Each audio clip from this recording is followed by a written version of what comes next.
Oi, gente.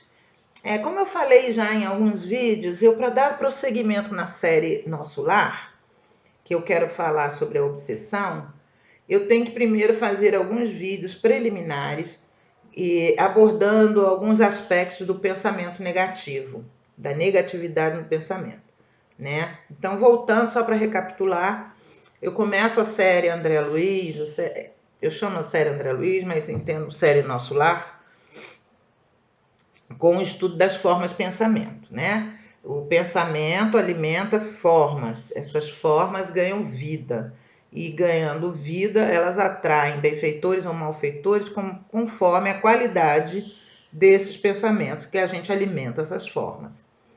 Então, quando a gente tem formas de pensamento positivas e alimenta, a gente pode chamar essas formas de pensamento de oração. Oração é o ato de elevar o seu pensamento, alimentar pensamentos positivos para atrair a ajuda dos benfeitores espirituais, ok? Nos pensamentos negativos, você tem vários, digamos, começou, né? Vamos ver se eu consigo. No pensamento negativo, você tem várias escalas, gradações de pensamentos negativos. Você pode manter um padrão vibratório alto e alguns fugidas, né, para o pensamento negativo. E aí, isso não afeta tanto porque você cai, mas volta para o seu padrão, ok? Aonde você está 99% das vezes com a sua mente. Mas quando você já tem um padrão negativo, um padrão vibratório negativo, ou seja, você está sempre pessimista, ou você está sempre triste, ou você está sempre com raiva, quando você está numa vibração já mais negativa, pensar negativamente e alimentar esses pensamentos pode trazer doenças psíquicas, doenças no corpo e os processos obsessivos. Então, o processo obsessivo ele é o cume de uma gradação. Para chegar nas obsessões, eu tenho que primeiro falar dessas gradações, ok? E para isso também temos que analisar como funciona a questão do pensamento, tá? Por quê? Porque para você evitar o pensamento negativo, você tem que estar consciente daquele pensamento.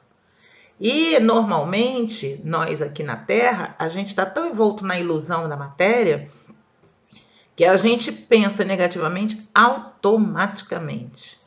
Então hoje eu vou tratar de um assunto que pouca gente pensa, né? Só quem está fazendo terapia que começa a ter noção disso, que é o automatismo. Eu já falei em alguns vídeos aí sobre o automatismo, mas hoje eu vou falar cientificamente sobre o automatismo, cientificamente entre aspas, né? Eu estou pegando o livro mais difícil da série Nosso Lar, que é a Evolução em Dois Mundos, que André Luiz aqui ele fala cientificamente sobre as coisas.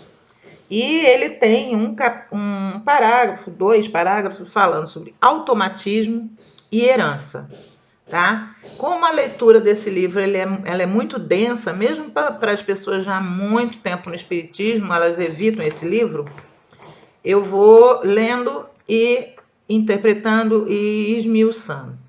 Aliás, a leitura desse texto eu já fiz, está num outro vídeo que eu vou juntar aqui, vou fazer a edição e aí eu venho depois comentando, tá? Eu vou botar o microfone para comentar e tentar tirar esse barulhinho aí do fundo, tá? Que agora até carro do ovo tá passando, ó. Bem-vindo ao mundo. Daqui a pouco eu volto.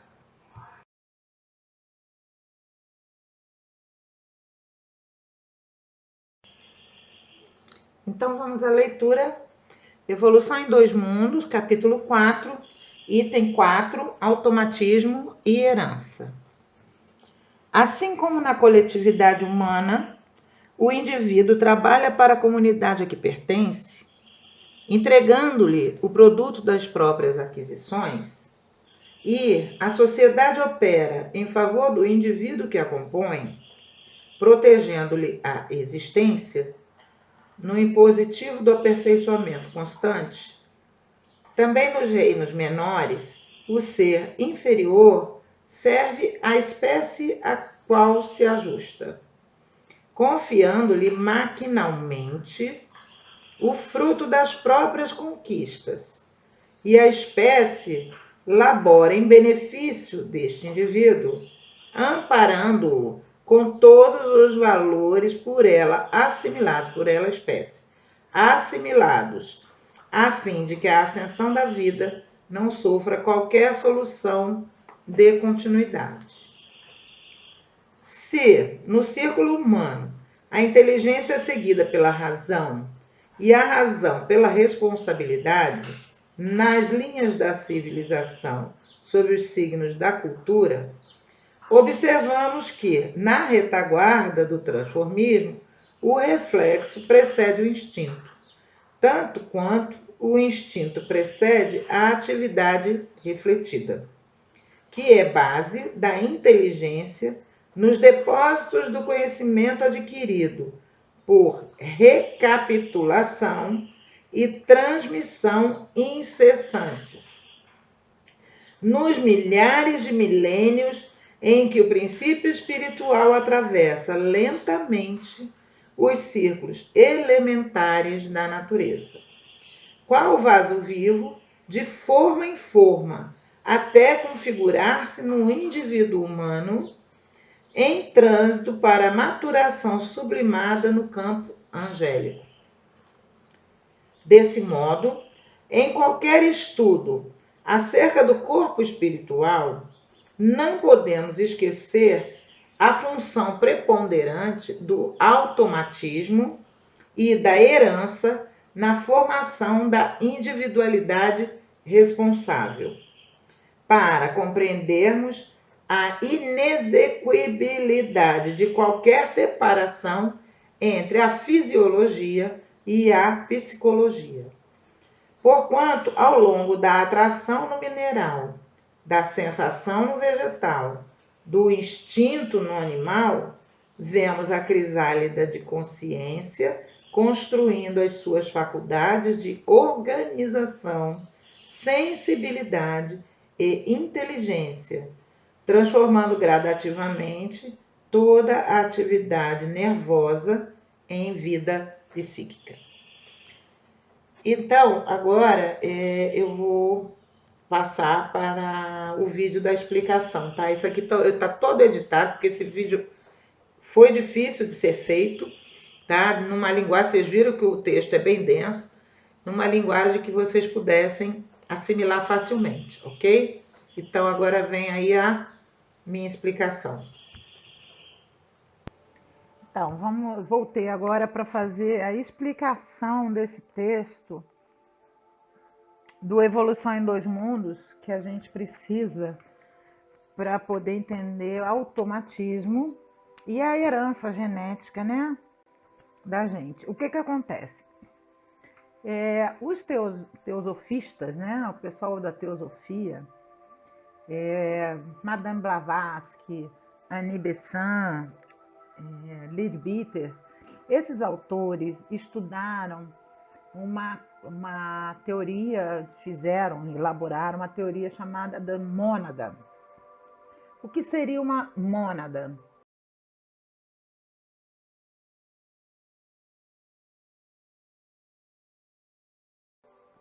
Mônada seria uma alma grupo, uma alma coletiva, que os seres inferiores, nos estágios evolutivos da animalidade, comporiam almas coletivas. Estas almas, elas se projetariam na Terra, ou no planeta onde for, né? Mas aqui no caso da Terra, projetariam na Terra, e cada projeção dessas almas grupos na Terra teria a sua bagagem, digamos assim, evolutiva, a sua experiência. E depois, quando essas almas retornassem para a alma grupo, trariam essas experiências para toda a espécie, tá? E é isso que está aqui no André Luiz, quando ele diz assim, ó: nos reinos menores, o ser inferior serve à espécie a que se ajusta, confiando-lhe maquinalmente o fruto das próprias conquistas. E a espécie labora em benefício deste ser inferior, amparando-o com todos os valores por ela assimilados. Então, vamos imaginar uma grande jarra de água. Então, esta é a alma-grupo, por exemplo, da bactéria, tá? Não é uma bactéria, é da espécie, tá? Essa alma, como é que ela evolui? Ela esparge milhões de bactérias no reino encarnado aqui no nosso reino, né? Da Terra. Essas milhões de bactérias, uma a uma, vão tendo experiências diferentes. Uma vai, por exemplo, uma bactéria vai ficar na boca para a digestão dos alimentos, outra na flora intestinal, outra no subsolo para decompor, né, os componentes orgânicos. Então, vai ter bactérias para causar doenças, bactérias para curar, para ajudar a curar, bactérias que você coloca no leite para tornar iogurte. Cada uma tem uma experiência, um aprendizado, ok? Essas bactérias, quando quando morrem, né? Elas voltam a compor a alma-grupo da bactéria e trazem cada uma a sua experiência para compor essa alma-grupo. Em troca disso, a alma-grupo, quando ela esparge mais milhares de bactérias, ela dá para todas elas o conjunto dessas experiências que ela simulou de cada uma. Essa é a teoria da mônada que foi desenvolvida pelos teosóficos, tá? Então, para que vocês enxerguem bem claramente o que eu estou explicando, vamos lá. Eu tenho uma jarra de água e vários copinhos. Aí eu vou distribuir essa água nos vários copinhos. Em momento nenhum a água deixa de ser água, né? O jarro deixa de ser jarro e a água nos copinhos continua sendo água. Aí eu pego num copinho e ponho anilina azul. No outro eu ponho amarela, o outro verde, no outro vermelha, tá? O que significa essas tintas? As experiências de cada uma das bactérias, tá? De cada indivíduo que saiu daquele jarro. Depois eu pego o copinho d'água azul e jogo lá na água. Pego o copinho vermelho e jogo lá na água. O amarelo jogo lá na água. Ou seja, todas as experiências individuais voltam para a água original. Então, não deixou de ser água, mas virou uma água cheia de experiências. Entenderam? Essas vão se juntar ali e fazer parte do todo do jarro. Aí eu pego esta água que já está cheia das tintas e recomponho de novo nos copinhos. E aí cada uma vai receber de novo a sua experiência particular e vai trazer. Então, com isso, uma mônada da bactéria, ela evolui muito rapidamente, porque ela está coletando experiências de milhares de bactérias ao mesmo tempo. Entenderam? E assim vai. À medida que a espécie vai evoluindo, ela vai reproduzindo menos. Então, começa com colônias imensas de bactérias, depois nos insetos já começa 200, 300, 400, né? Depois você já vai ter, por exemplo, ninhadas nos seres superiores, nos animais superiores. O que eu chamo de animais superiores? Os mamíferos, né? As aves já estão no intermédio para o superior também. E esses animais já vão ter gravidez de uma só, né? Ou de 2, no máximo 10. Então, isso é o quê? É um processo de individualização, tá? Que o princípio espiritual vai fazendo até chegar a um momento, em algum planeta, ele se individualiza completamente, tomando responsabilidade e livre-arbítrio. E aí ele dá o salto evolutivo para a humanidade.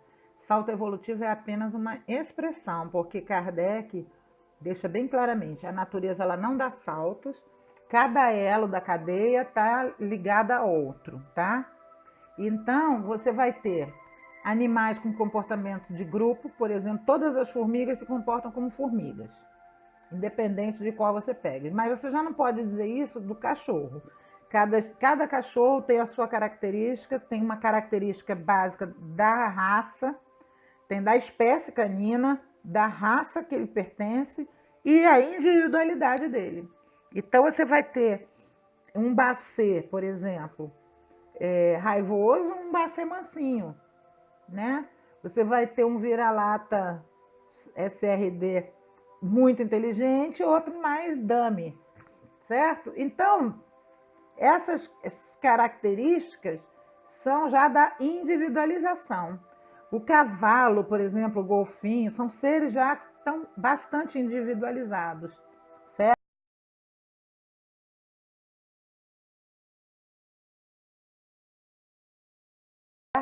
E já denota uma inteligência muito grande. Contudo, o que diferencia a inteligência dos animais do ser humano eles não têm capacidade de entender a divindade, eles não têm noção de divindade, eles não têm responsabilidade pelos atos e pelas escolhas deles. As escolhas que eles fazem são totalmente inspiradas numa inteligência instintiva e não tem, digamos assim, expiação, tá? Mas por que eu estou abrangendo esse tema? Porque é através desse processo evolutivo que nós vamos ter os movimentos involuntários do nosso corpo. É o automatismo, por exemplo, do nosso coração bater, dos movimentos peristálticos, por exemplo, né, do nosso sistema digestivo e excretor. Nós vamos ter o piscar dos olhos involuntário para proteger, né, os olhos, certos instintos nossos e reflexos. Só que se fosse só isso, tudo bem, né? Que isso aí vem de um processo evolutivo, como eu sempre digo. Nosso cérebro ele foi sendo formado em uma cadeia de milênios de evolução. Contudo, nós temos alguns, digamos assim, automatismos que fazem parte da nossa inferioridade. Nós encarnamos e trazemos hábitos que foram repetidos encarnação após encarnação, certo? E são embrutecimentos mesmo que a gente tem que ir lá raspando e ir melhorando e ir burilando até que aquilo brilhe a luz, ok? E isso se manifesta através dos nossos pensamentos, das nossas palavras e das nossas ações. Então eu vou me usar como exemplo para que ver se vocês entendem. Eu sempre falei, né, que eu tenho o tal do cabelinho na venta, que deu vento, balançou esse cabelinho, eu explodo.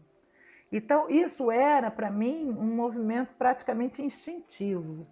Quando eu vi, eu já tinha explodido, já tinha falado, já tinha... Depois, muitas vezes, eu me arrependia daquilo. Falei, meu Deus do céu, se eu tivesse parado para pensar. E aí, eu estou tratando isso na terapia. E a primeira coisa que a terapeuta fez foi o quê? Trazer esse estado e botar na minha frente, dizer assim, o que é que ativa, né? Se você tivesse que dar um nome para este ser que aparece neste momento em que o cabelinho voa, que nome você daria? Quais são as características desse ser, né? Que assume a sua... Então, o que ela está fazendo com isso? Ela está dizendo que tem um outro ser que me toma conta de mim? Não. Ela está fazendo com que eu fique consciente de que na minha personalidade existem comportamentos que estão me dominando. E esses comportamentos que me dominam, muitas vezes me prejudicam.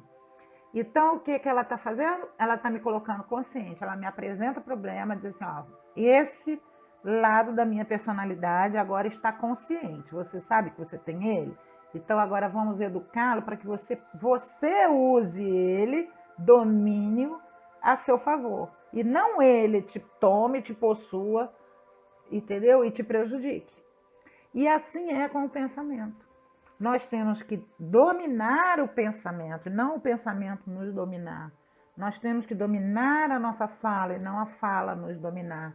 Nós temos que dominar os nossos atos, nosso comportamento e não os nossos comportamentos automáticos nos dominarem. Então, outro exemplo que eu gosto muito de apresentar é o do cigarro, né? Muitas vezes eu acendia um cigarro, quando eu ia olhar já tinha outro no cinzeiro. Era o automatismo. Eu não estava acendendo cigarro porque eu estava com vontade de fumar, nem por ser viciada, é porque estava automático. Eu via ali, pegava e já acendia. E quando eu via, já tinha aceso. Quantas vezes isso acontece? Certo? Então, esses comportamentos automáticos é que a gente tem que tentar ao máximo prestar atenção, conscientizar-se dele, né? Por que eu faço? Aí começa a conhecê-lo. Por que eu faço assim? Não quero fazer. Eu quero fazer isso de uma forma melhor, ou eu quero fazer isso de uma forma que me ajude, ou eu não quero mais fazer isso, eu quero eliminar, quero transformar. Isso aí é o nosso consciente trabalhando, o nosso querer e o nosso desejo atuando para nos melhorarmos. Toda reforma íntima é feita dessa forma. Ninguém melhora por estalo, não, tá? E quando a gente não faz isso conscientemente, escolhendo ali, eu vou lá olhar poxa vida, eu tenho esse defeito, eu não gosto disso que eu faço. Pego ele, olho, como é que eu vou fazer para mudar isso? E fica ali, né? Batendo naquilo para eu mudar. Isso é uma maneira de você evoluir conscientemente, tá? Quando você resiste a isso, finge que não vê o seu defeito, ou acha bonitinho, ou passa a mão na sua cabeça, aí só resta a vida e domando você, domesticando você através do sofrimento, certo? Então, o primeiro passo que temos que fazer no estudo das formas de pensamento negativas é essa. Porque se você tem um automatismo para pensar bem sempre, beleza, ótimo, você não precisa mudar nada. O problema é que a gente está na Terra justamente porque a gente tem automatismos negativos, né? Então, vamos prestar atenção nesses pensamentos automáticos, nas nossas ações automáticas, ou reações, né? E no que a gente fala sem pensar. Porque isso é o que diz muito do nosso quilate espiritual. E é isso que a gente tem que botar a rédeazinha no cavalo, domar e direcionar.